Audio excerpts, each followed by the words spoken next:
Hey everybody, Marcel Irnie, IrnieracingNews. Sorry about the delay in getting news to everybody, but I'm currently in the USA in Washington. I've been testing Superbike for the first time. If you've probably seen the videos, it was 1,363 days the first time I rode my bike since Bullshit 19 started.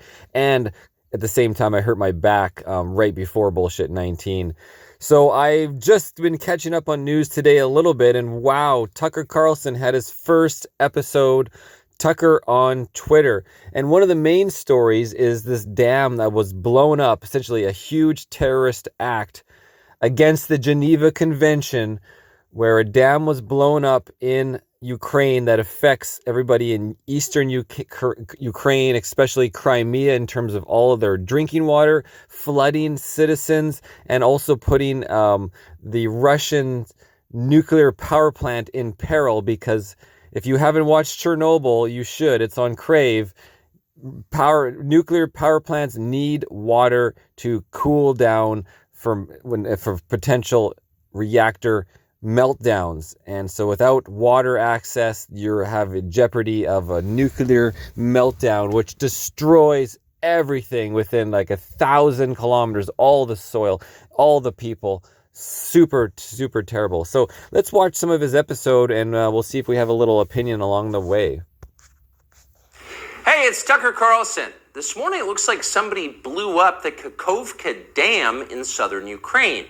The rushing wall of water wiped out entire villages, destroyed a critical hydropower plant, and as of tonight puts the largest nuclear reactor in Europe in danger of melting down. So if this was intentional, it was not a military tactic, it was an act of terrorism. The question is, who did it? Well, let's see. The Kakhovka Dam was effectively Russian. It was built by the Russian government. It currently sits in Russian-controlled territory. The dam's reservoir supplies water to Crimea, which has been, for the last 240 years, home of the Russian Black Sea Fleet. Blowing up the dam may be bad for Ukraine, but it hurts Russia more. And for precisely that reason, the Ukrainian government has considered destroying it. In December, the Washington Post quoted a Ukrainian general saying his men had fired American-made rockets at the dam's floodgate as a test strike. So really, once the facts start coming in, it becomes much less of a mystery what might have happened to the dam. Any fair person would conclude that the Ukrainians probably blew it up, just as you would assume they blew up Nord Stream, the Russian natural gas pipeline, last fall. And in fact, the Ukrainians did do that, as we now know. So I'm just going to take a pause, and we're going to look at some information on this. Here is Igor. He's got some good information. Ukrainian Nazi regime of Zelensky just blew up the Kakhovka Dam and unleashed a disaster for the entire region. I was born on the coast of Kakhovsky Reservoir. It is huge and water level high now. They desperate. Human life means nothing to the regime. Look at that. Just so much water just flowing through. You can see how it was blown up.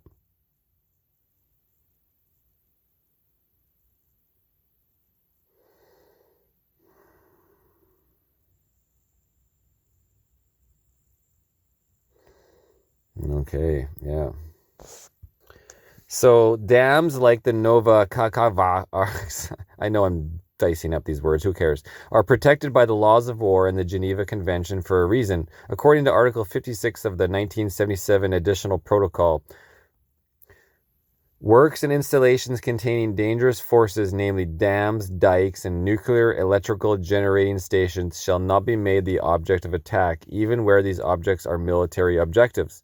If such attack may cause the release of dangerous forces and consequent severe losses among the civilian population. Other military objectives located at or in the vicinity of these works or installations shall not be made the object of attack, if such attack may cause the release of dangerous forces from the works or installations and consequent severe losses among the civilian population. Here's another additional video.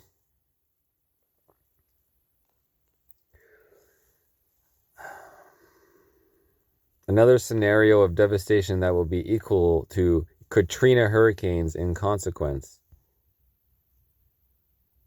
Okay, so it's showing what's going to happen now with the flooding Yikes. Look at all that.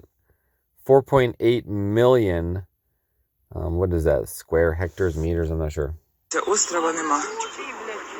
Бачиш, нема. Island's already covered by water.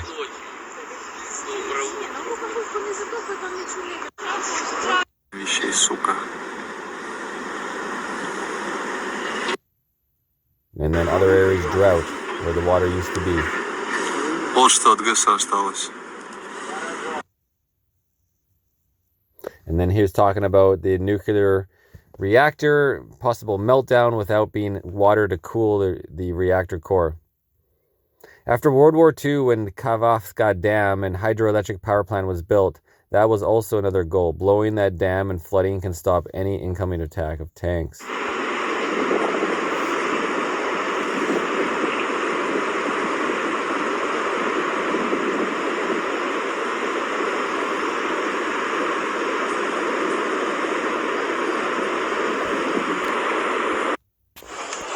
И нам было там спать было удобно.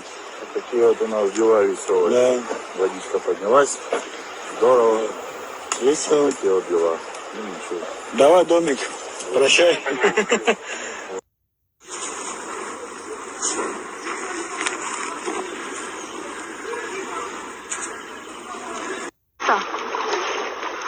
Там рятують бабусю. Води дуже So багато. the question is, who did it is very simple. Who is benefiting? Who is trying that before Ukraine? So this was published way early in the WAPO. Oh man, it's going to be hard to read this. What would happen if the dam were blown? The consequences of a major attack on the Kavafka Dam would depend on how much of the structure was destroyed, expert told the Moscow Times. In a catastrophic scenario, destroying the dam could send a highly destructive flood wave down the Dnipro River, causing severe flooding in large areas of southern Ukraine. Black spell would also likely flood the Inhulets River, a tributary of the Dnipro. However, terrain levels mean the flooding would likely be worse on the Russian-held left bank of the Dnipro, making a detonation of explosives on the dam unlikely move for Moscow. Destroying the dam would mean Russia essentially blowing its own foot off. Military analyst Michael Kaufman said on the War on the Rocks podcast last month.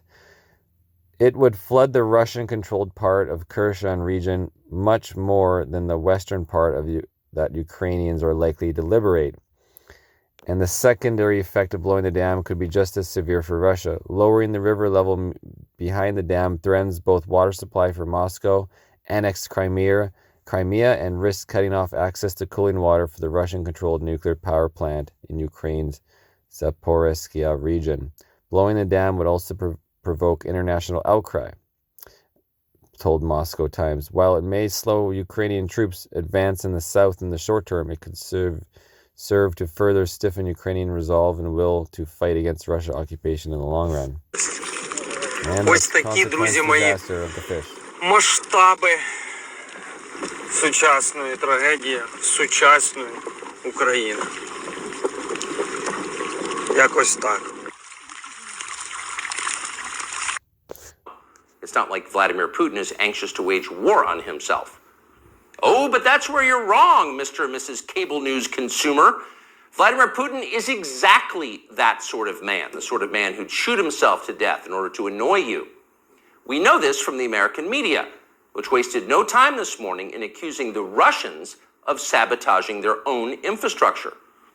Bill Kristol, the man who once told us that Saddam Hussein was responsible for 9/11, immediately denounced Putin as a war criminal and even more savagely compared him to Donald Trump. The rest of the pundit class made similar, clearly coordinated noises. Putin did it! Putin did it! And their reasoning was simple. Putin is evil, and evil people do evil things purely for the dark joy of being evil. In this specific case, Putin attacked himself, which is the most evil thing you can do, and therefore perfectly in character for a man that evil. That was their explanation. No one who's paid to cover these things seemed to entertain even the possibility it could have been the Ukrainians who did it. No chance of that. Ukraine, as you may have heard, is led by a man called Zelensky. And we can say for a dead certain fact that he was not involved. He couldn't have been. Zelensky is too decent for terrorism. Now, you see him on television, and it's true you might form a different impression. Sweaty and rat-like, a comedian turned oligarch, a persecutor of Christians, a friend of BlackRock. But don't believe your own eyes. Actually, Mr. Zelensky is a very good man. The best, really. As George W. Bush once noted, he is our generation's Winston Churchill. Of all the people in the world, our shifty, dead-eyed Ukrainian friend in the tracksuit is uniquely incapable of blowing up a dam. He's literally a living saint, a man in whom there is no sin. That's why Lindsey Graham is so attracted to him. They're just two good people, hanging out together and being good. If you guys don't know who Lindsey Graham is, there's video footage of Lindsey Graham in Ukraine with the other bald-faced dude in politics or whatever, with hardly any hair. And they're encouraging war. They're like, we're going to bring the war to Russia. And this is like in 2013, 2014. We're going to bring the war to Russia. Don't worry. So they're calling for war. And this is Lindsey Graham. He's fucking asshole. That's what he is. And like all good people, when they meet in person, they spend a lot of time talking about killing people and laughing like friends do. Here's the pair last week. Free or die. Free or die. Now you are free. Yes. And we will be. And the Russians are dying. It's the best money we've ever spent. Thank you so much. No, it's... The Russians are dying. It's the best money we've ever spent, Graham says. A smile spreads across his thin, quivering lips as he forms. Man, Lindsey Graham, what an asshole, guys. I haven't seen that footage. I'm watching this for the first time with you guys, but I hope he shows the footage from 2013 or 14 of Lindsey Graham in Ukraine. And then you guys will see it all. The words. He looks like a starving man contemplating a breakfast buffet. The aroma of death has aroused Lindsey Graham. Thanks so much, replies Zelensky. He feels the same way. See, there's nothing dark here. Just two middle-aged guys celebrating the killing of a population. They don't seem like the kind of people who'd enjoy flooding villages or starting a famine. And in any case, who cares if they are? It's really not your business. Your job is to support Ukraine. Watch Nikki Haley, a Republican candidate for president, explain this principle on CNN. A win for Ukraine is a win for all of us. And for them to sit there and say that this is a territorial dispute, that's just not the case. To say that we should stay neutral, it is in the best interest of America. It's in the best interest of our national security for Ukraine to win. We have to see this through. We have to finish it. See? It's very easy to understand. It is vitally important for you to support Ukraine because it's necessary for Ukraine to be supported by you. Your support is mandatory until it's finished, whatever it is, and whatever that means. So shut up and support Ukraine, or else you're in trouble. Back when they still taught logic, statements like this were known as tautologies. Something is true because it is. The more you repeat it, the truer it becomes. It's a self-reinforcing reality. There was a time when tautologies were considered illegitimate arguments, not to mention hilariously stupid. Only dumb people talk like that. Now everybody in power talks like that. Diversity is our strength. Trans women are women. Zelensky is Churchill. It's all self-evidently true. Doesn't need an explanation, and don't ask questions. This will be a perfect time to insert the video of Zelensky dancing with stilettos and in the tight leathers. Sound familiar? Of course it does. That's the pap they're serving us day after day in steaming, lumpy portions. By this point, it's possible that American citizens are the least informed people in the world. Your average yak herder in Tajikistan knows who blew up the Nord Stream pipeline. It's obvious. Does he think some skinny dude in a dress is actually a girl? Come on. That idea would never occur to him. You've got to be lied to at full volume over a period of years in order to reach conclusions like that. And of course, we have been. The media lie. They do. Okay, guys, so I found it. Lindsey Graham and John McCain. That's that bald asshole with the no hair. Yes. Рік 2016 рік буде ріком нападу. All of us will go back to Washington and we will push the case against Russia. Ми всі повернемося до Вашингтону і ми будемо відстоювати санкції проти Росії. Enough of a Russian aggression. Досить вже російської агресії. It is time for them to pay a heavier price. Час вже щоб вони заплатили важчу ціну. I believe you will win. I am convinced you will win, and we will do everything we can to provide you with what you need to win. Я вірю в те, що ви виграєте, переможете. Я переконаний в тому, що ви переможете, і ми вам допоможемо всіма можливими засобами. Це те ж саме гільзи з ворожих БМП, які розмальовані художництвом. Well, there you have it, guys. It was 2016 calling for war with Russia, and I think we just missed the very beginning. Your fight is our fight. Ваша боротьба – це наша боротьба. 2017 will be the year of offense. Рік 2016 рік буде ріком нападу. All of us will go back to Washington. Yeah, there you have it, guys. Bunch of bitches. Okay, let's get back to it. But mostly they just ignore the stories that matter. What's happened to the hundreds of billions of US dollars we've sent to Ukraine? No clue. Who organized those BLM riots 3 years ago? No one's gotten to the bottom of that. What exactly happened on 9/11? Well, it's still classified. How did Jeffrey Epstein make all that money? How did he die? How about JFK? And so endlessly on. Not only are the media not interested in any of this, they are actively hostile to anybody who is. In journalism, curiosity is the gravest crime. Yesterday, for example, a former Air Force officer who worked for years in military intelligence came forward as a whistleblower to reveal that the US government has physical evidence of crashed non-human-made aircraft, as well as the bodies of the pilots who flew those aircraft. The Pentagon has spent decades studying these otherworldly remains in order to build more technologically advanced weapons systems. Okay, that's what the former intel officer revealed, and it was clear he was telling the truth. In other words, UFOs are actually real, and apparently so is extraterrestrial life. Now we know. In a normal country, this news would qualify as a bombshell, the story of the millennium. But in our country, it doesn't. The whistleblower's account ran on a technology website called The Debrief, which you've probably never heard of. The Washington Post had that story, but decided not to run it. The New York Times, meanwhile, just pretended it never happened. On the front page of the New York Times website this morning, there were 5 stories about Ukraine, as well as 4 stories apiece about Donald Trump, trans people, and climate change, the usual lineup. There was nothing at all about how an alien species is flying hypersonic aircraft over our cities. Okay, sorry about the delay. Here, I was looking for information on this. Pentagon is experimenting on UFO parts from crashed alien aircraft to make weapons claims, whistleblower. So this is June 5th, 2023. So holy crap, this is like brand new. I was at the track that day. That was just yesterday. The U.S. has a trove of parts and equipment from non-human origin UFOs which have crash-landed on Earth, a whistleblower claims. Former intelligence officer David Charles Gush said that U.S. and other nations are also engaged in top-secret operations that attempt to reverse engineer the pieces of created weapons. But Gersh also claims that the information has been illegally withheld from Congress as the government tries to hide the fines which are involved in an 80-year arms race to take advantage of the technology. He told the debrief, "We are not talking about prosaic origins or identities. The materials included intact and partially intact vehicles.